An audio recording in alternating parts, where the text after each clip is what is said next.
الآن سأقول لك سرا لن يقولها لك أحد أخي أسعد، أن لقجع حن إلى ماضيه وماضي أجداده البركاني من أصول جزائرية.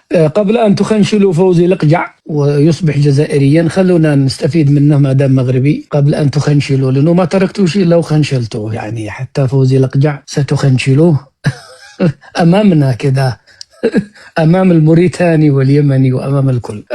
نحن نطالبكم بما أنك جزائري، وفي ضوء هذه الأحداث المتتالية، تعرف ما هي أكبر شيء أثبتته هذه العقوبات وكأس أفريقيا؟ أنكم في الجزائر إعلاميون واتحاد كرة كذابون. أنا شوف هنا والله لا أسبكم ولا شيء، لكن أوصف الحالة. يعني فوزي لقجع كنتم تتهمونه بكل شيء، واليوم جيت خنشله، كنت تقول هو المغالط وهو الذي يغالط وهو الذي يكولس. ألا ينبغي أن تقفوا ولو موقف واحد؟ لأنه هذه الأحداث الأخيرة في كأس أفريقيا والنهائي وهذه العقوبات أكثر ما فضحت الجزائري، والله العظيم ما فضحت المغاربة فيهم الفقصة على الكاس ثم على العقوبات، لكن أكثر ناس أثبتت هذه الأحداث أنهم كاذبون ويكذبون كما يتنفسون أنتم. الآن سؤالي لك، هل سنرى موقف رجولي ولو من واحد منكم جزائري هنا يطلع يقول أن ما كنتم تقولونه على المغرب أنه يكولس وأنه يخادع